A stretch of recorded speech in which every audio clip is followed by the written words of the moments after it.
가격적인 저점은 거의 나왔다고 생각합니다. 여기서 한 번 더 저점을 갱신하고 올리느냐, 아니면 그냥 올리느냐.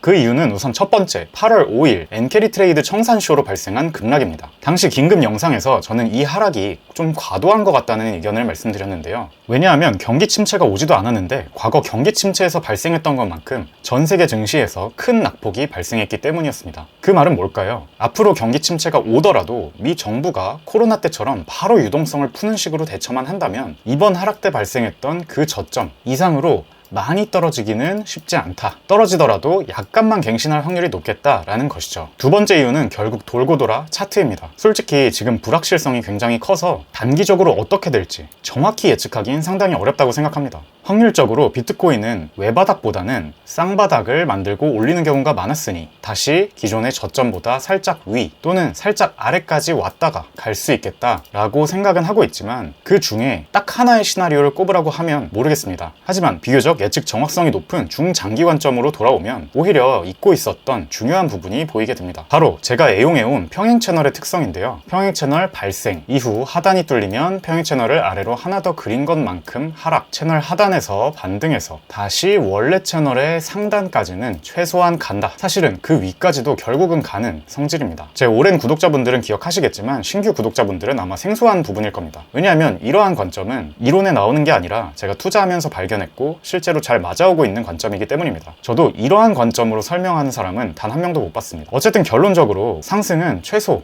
90K 언저리까지는 아직 남아있다는 건데요. 과거 유사했던 사례들을 볼게요. 비트코인 차트를 처음 거래소에서 거래되었을 때부터 일봉으로 쭉 봤을 때 지금과 같은 모양이었던 모든 케이스를 다 봤습니다. 그렇게 봤을 때 공통점들이 있었어요. 확장된 평행 채널의 중단을 다시 뚫고 올라온 뒤에 전 고점 부근에서 고점을 원터치, 투터치 하며 N자 형태의 조정을 주고 최소 채널의 상단 또는 그 이상까지 올렸다는 겁니다. 여기도 확장된 평행 채널의 중단을 뚫고 올라온 뒤에는 전 고점 부근에서 고점을 원터치, 투터치 하고 최소 채널의 상단 부근까지 올렸습니다. 여기도 마찬가지 확장된 평행 채널의 중단을 뚫고 올라온 뒤에는 전 고점 부근에서 고점을 원터치, 투터치 하고 올렸고요. 여기선 한 번 더 고점을 원터치, 투터치 하고 채널의 상단까지 또는 그 이상까지 올렸습니다. 그런데 아주 흥미로운 부분이 있습니다. 이 N자 형태 조정의 높이는 어느 정도였죠? 채널의 절반만큼의 높이였습니다. 이때도 채널의 약 절반만큼의 높이, 또 여기서도 채널의 절반만큼의 높이였죠. 이것을 도식화하면 이렇게 됩니다. 다시 지금 비트코인 차트로 와볼게요.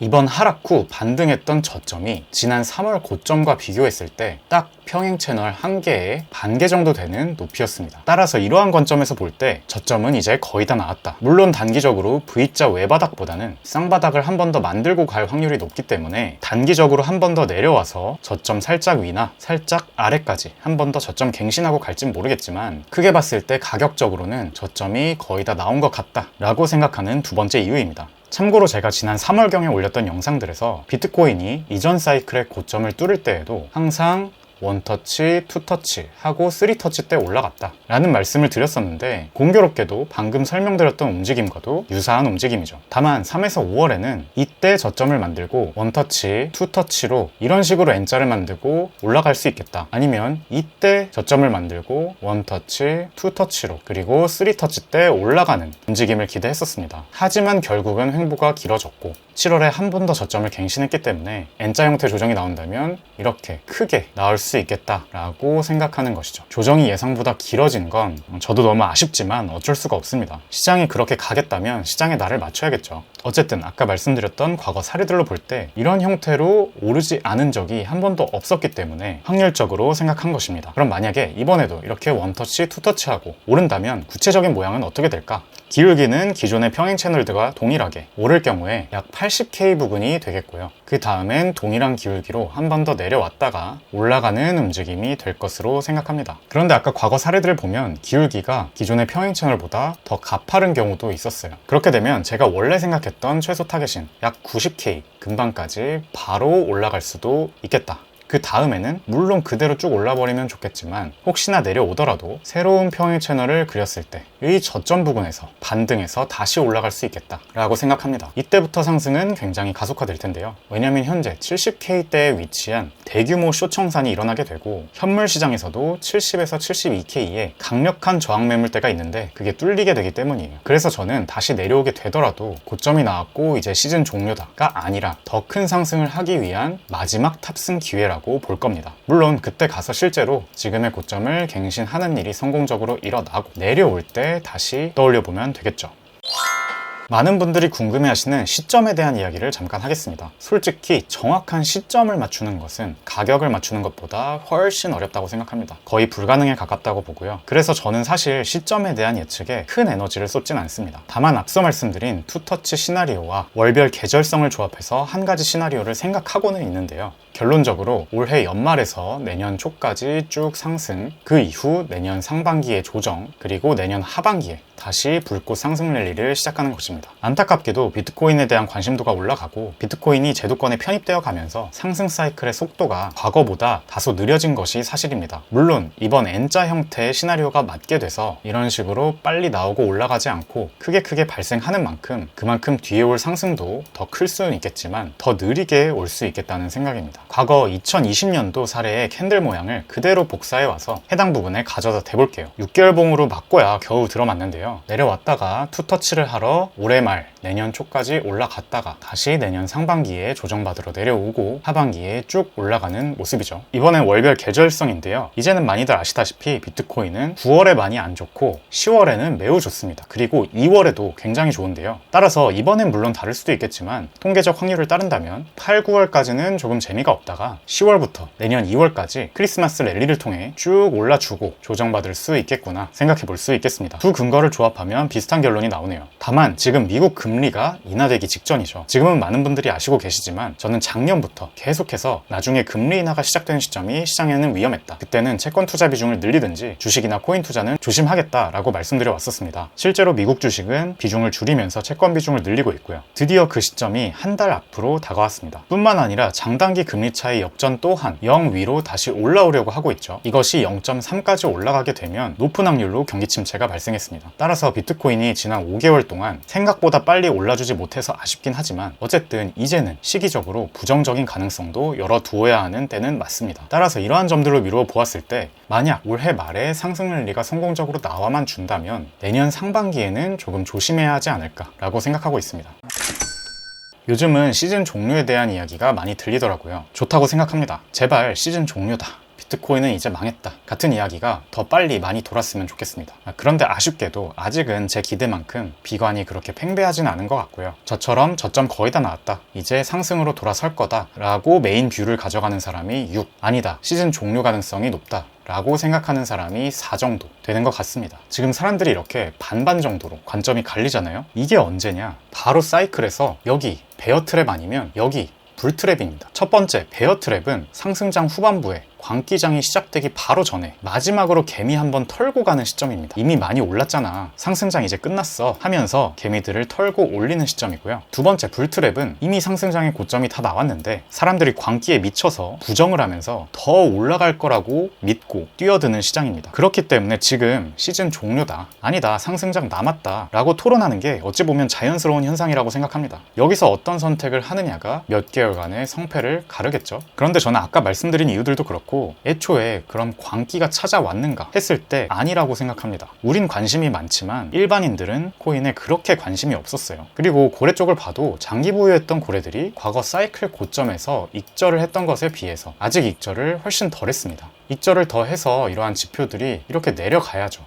또 장기 보유자로 일컬어지는 고래들은 지난 4, 5월경부터 스물스물 다시 축적세로 돌아서더니 7, 8월부터는 더 급격하게 축적 추세로 돌아섰다고 합니다. 이것이 무엇을 의미하냐면 장기 보유 고래들 중에 지금 가격대에서 팔고 나갈 사람은 이미 다 팔았다는 겁니다. 아직도 남아있는 고래들은 난 지금 가격에선 안 팔래, 가격이 더 오르면 팔기 위해서 지금은 홀딩할래 라고 생각하고 추가적인 가격 상승을 기다리고 있다는 거예요. 그래서 더더욱 저는 대상승장의 끝은 오지 않았다고 보고 있습니다. 다만 과거 2019년도에서 2020년도 사이클을 통해 보면 저는 지금이 2020년도의 가을쯤일 확률이 높다고 보지만, 정말 코로나 때처럼 경기 침체가 일어나건 무슨 사건이 터지건 해서 최악의 경우대로 가면 2019년에서 2020년도처럼 이 구간일 수도 있겠죠. 뭔가의 이유 때문에 한 번 더 하락이 나오면 사람들은 그것을 시즌 종료라고 말할 수도 있을 겁니다. 그리고 상승론자들을 조롱할 수도 있겠죠. 그러나 돌이켜보면 2019년도와 2020년도의 이 하락이 시즌 종료였다고 말할 수 있나요? 그것은 그저 미니 상승장의 종료였을 뿐,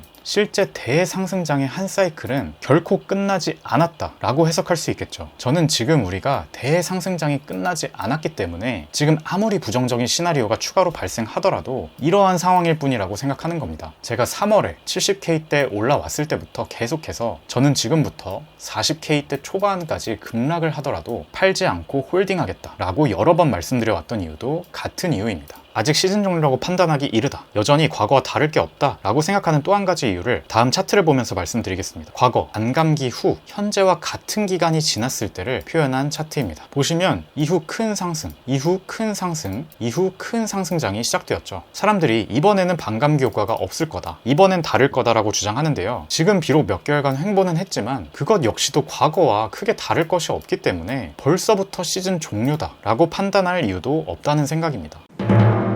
주식시장에는 이런 격언이 있습니다. 상승론자도 돈을 벌고 하락론자도 돈을 번다. 그러나 탐욕스러운 자는 돈을 벌지 못한다 라고요. 본인이 선물 단타로 짧게 트레이딩하는 스타일이라면 계속 짧게 하락론자와 상승론자를 오가야 하고요. 본인이 하락론자라면 계속 올라올 때마다 숏자리를 찾아야 하고, 실제로 그렇게 해서 돈을 벌 수도 있습니다. 한편 저처럼 이번 상승장에선 현물로 크게 먹어봐야겠어, 이렇게 위아래 말고 난 이거 먹을래, 중장투로 접근해야겠어 라고 마음을 먹었다면 비록 단기적인 하락에 숏으로 먹지 못하거나 때로는 조금 물리더라도 계획대로 해야 돈을 벌 수 있다고 생각합니다. 제일 최악은 이런 경우입니다. 처음엔 난 중장기로 쭉 먹어야지, 어차피 물려도 올라가겠지 라고 계획 잡고 들어갔다가 중간에 찾아오는 횡보장이나 또는 시장의 극심한 변동성 또는 이러한 기간 조정을 못 버티고 손절한 다음 갑자기 해보지도 않았던 고레버리지 선물을 하려는 행위일 겁니다. 또는 반대로 선물 단타만 하다가 이러한 원웨이 장에서 계속 털려서 결국 손절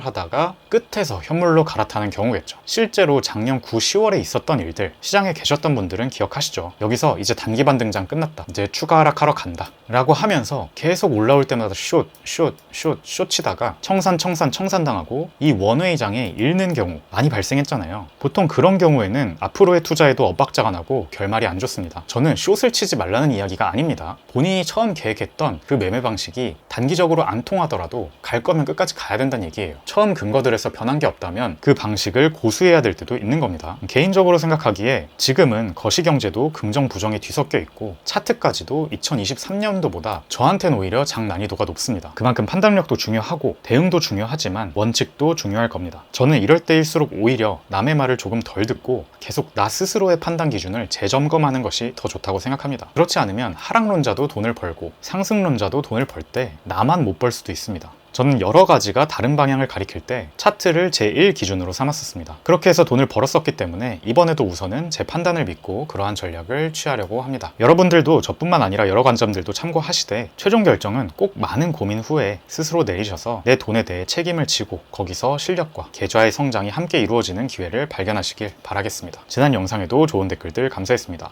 직투였습니다. 감사합니다.